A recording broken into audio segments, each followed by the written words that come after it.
Educação à distância, mudando realidades.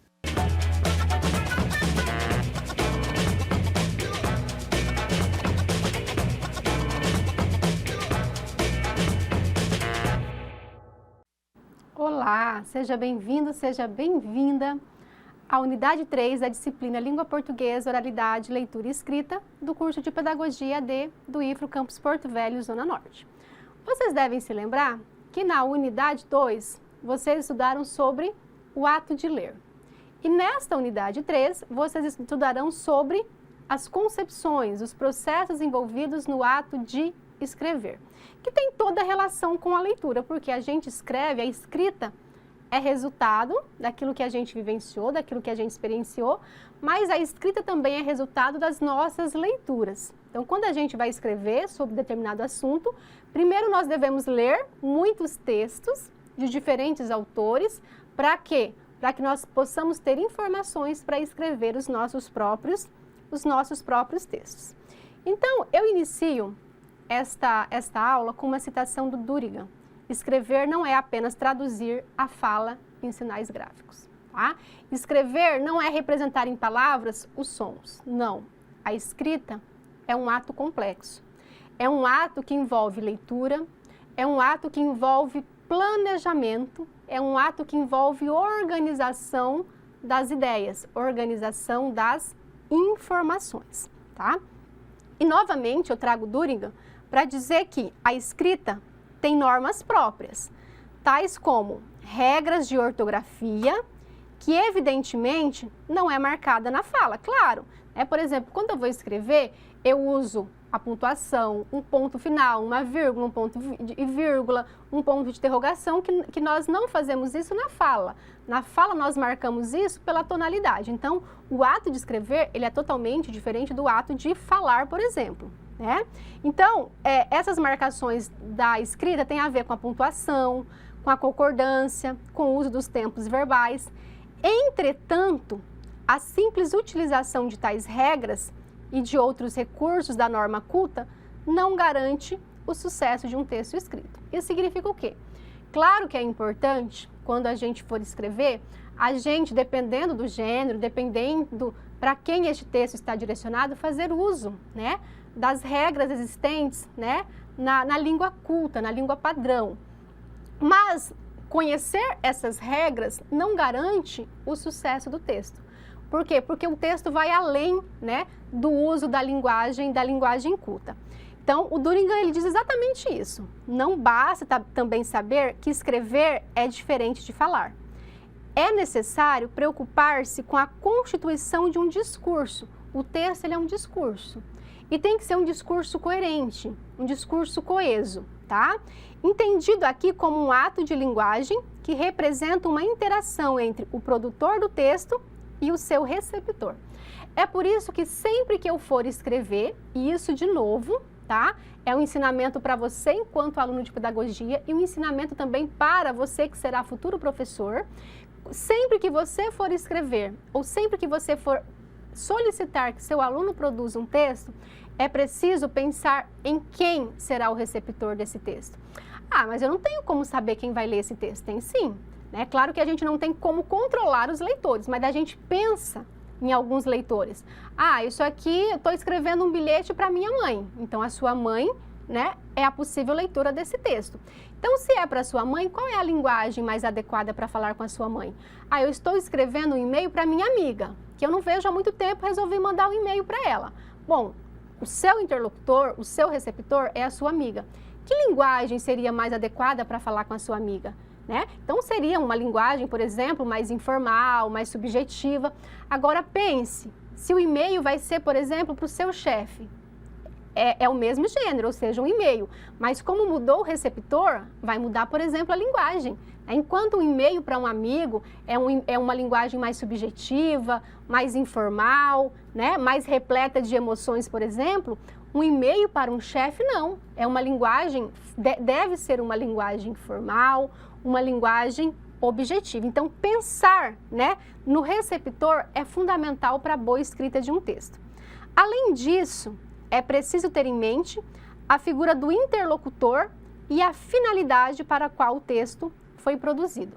Então, o que o Durigan nos diz é que, além de pensar em quem vai ler aquele texto, ou seja, quem é o receptor daquele texto, eu também preciso pensar em com que objetivo eu estou escrevendo esse texto. E todo texto é escrito com algum objetivo. Seja uma mensagem de WhatsApp, você tem algum objetivo ao enviar aquela mensagem. Mesmo que o texto seja curto, oi, como vai? Você tem um objetivo, que é saber, né, ter informações a respeito da pessoa. E as finalidades, os objetivos dos textos, eles vão ser diversos.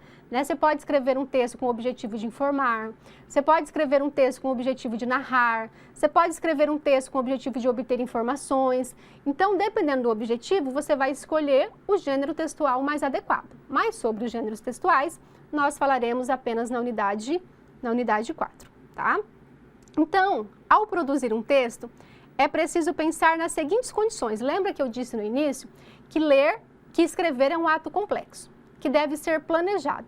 Então, quando vocês forem escrever, pensem, planejem. E neste planejamento, você deve pensar no conteúdo que será abordado, os possíveis leitores desse texto, qual é o objetivo da produção deste texto, qual gênero vai ser utilizado, porque nós vamos falar sobre o gênero na unidade 4, mas já vou adiantando aqui, são muitos os gêneros. Por exemplo, uma resenha, uma propaganda, uma carta, um bilhete, um e-mail, uma notícia, um conto, uma crônica. Então, pensando no seu objetivo com aquele texto, é que você vai escolher qual é o gênero mais adequado, tá certo? O suporte é onde aquele texto vai circular. Se vai ser numa revista, se vai ser num jornal, se vai ser no outdoor, se vai ser num livro, se vai ser nas redes sociais. A variante linguística, por quê? Porque nós já falamos sobre isso na unidade 1, né? Toda língua, ela possui as suas variantes, né? Existe a língua culta, existe a linguagem popular, e dependendo de para quem vai aquele texto, você vai fazer essas escolhas.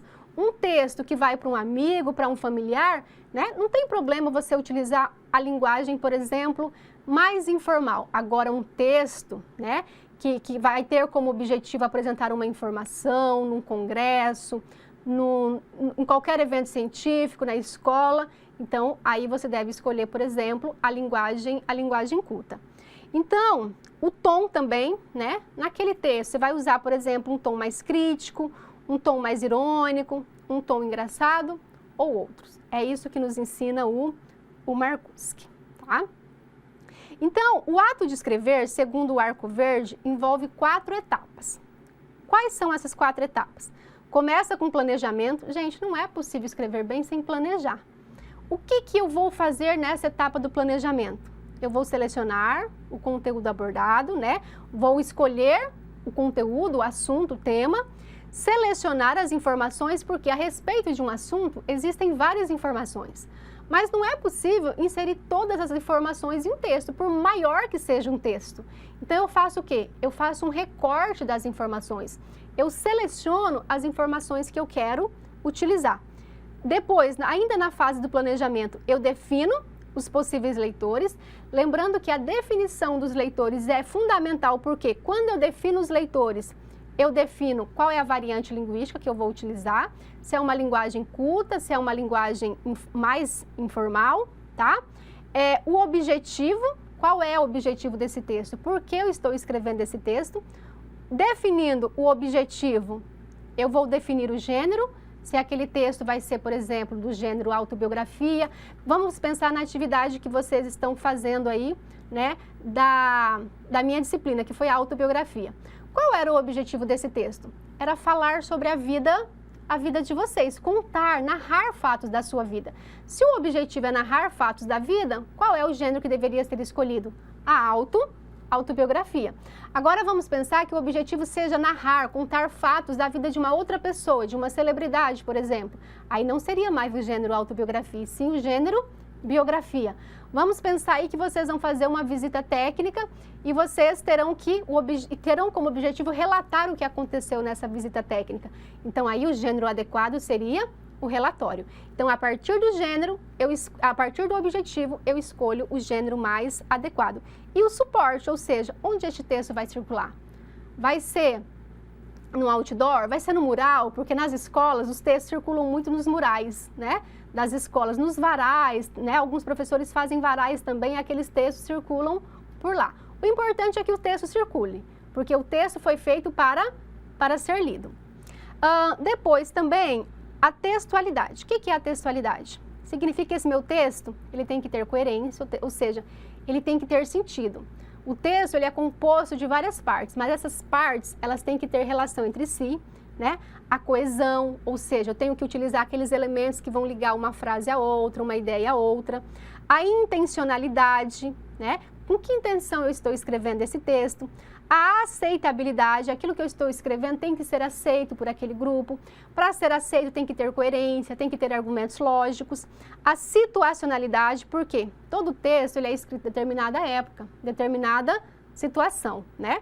A informatividade, porque eu tenho que selecionar informações para que o meu texto tenha alto nível de informação. E a intertextualidade, que é a relação entre outro texto. Quando eu escrevo, geralmente eu uso outros textos no meu texto. Isso pode acontecer, desde que da forma correta, em forma de citação direta ou indireta, né? Mas todo texto ele vai ter essa intertextualidade, que é a relação com outros textos. E depois, a revisão e reescrita. Gente, isso é fundamental. Eu espero que vocês, sempre que forem escrever um texto, e também que vocês ensinem os futuros alunos de vocês, que quando eles forem escrever um texto, antes de entregar, de enviar este texto para o seu receptor, eles precisam ler, reler esse texto. Eles precisam revisar, reescrever esse texto. E essa revisão e essa reescrita não é só pensando em corrigir, por exemplo, problemas de ortografia, palavras escritas de maneira errada. Não. Quando eu vou revisar, né, eu tenho que verificar tudo. Por exemplo, qual era o objetivo desse texto? Ele cumpriu com o seu objetivo? Esse texto, a linguagem que eu utilizei está adequada para o receptor desse texto, né? As informações, elas foram suficientes utilizadas aqui? O texto é coerente? O texto é coeso? Então, vocês têm que verificar tudo isso, tá? Então, o ato de revisar não pertence a quem tem dificuldades, que às vezes pensa assim, não, só quem tem dificuldade de escrever revisa. Pelo contrário, as pessoas que escrevem bem, é porque elas revisam aquilo que elas escreveram antes de disponibilizar o texto que elas estão escrevendo, tá? Então, o ato de revisar não pertence a quem tem dificuldades de escrever, mas a todas as pessoas que querem redigir um texto claro e objetivo, que cumpra com a função estabelecida. Então, eu espero que vocês não enviem nenhum texto, né, para nenhum professor do curso, sem antes fazer uma leitura, uma releitura, uma revisão e uma reescrita. E que desde o início do processo de escolarização, vocês ensinem os alunos de vocês a revisarem e a reescreverem. Então, na revisão textual, como eu disse, não entra apenas a questão, né, de verificar se as palavras estão corretas. Não, vai além disso. Ao revisar, é preciso verificar se o texto cumpre com o objetivo para o qual ele foi elaborado, se a linguagem utilizada está adequada ao receptor do texto, se o texto foi escrito de forma coesa e coerente, se as informações estão claras para quem irá lê-lo. Lembre-se, você não estará presente no momento da leitura para sanar dúvidas do leitor. Isso diferencia a oralidade da escrita. Quando a gente fala, por mais que o outro não entende, a pessoa está ali presente, né? E aí eu posso explicar. A escrita não. Um texto que eu escrevo hoje pode ser lido daqui 200, daqui 300 anos. E eu não estarei presente para sanar as dúvidas. Então, todas as dúvidas têm que ser sanadas na escrita. Se o texto apresenta progressão textual, isto é, começo, meio e fim. Se o texto não apresenta erros ortográficos ou gramaticais. E se o texto está bem formatado. Por quê? Agora vocês estão cursando o nível superior, né? E para isso existe todas as regras, né? De formatação da BNT, tamanho de letra, espaço entre linhas. Então, é importante verificar também essas questões, tá certo? Bem, essa foi a aula de hoje. Espero que vocês tenham aí, né, melhorado a compreensão a respeito do ato de escrever e nós nos vemos na última aula da última unidade da disciplina. Até lá!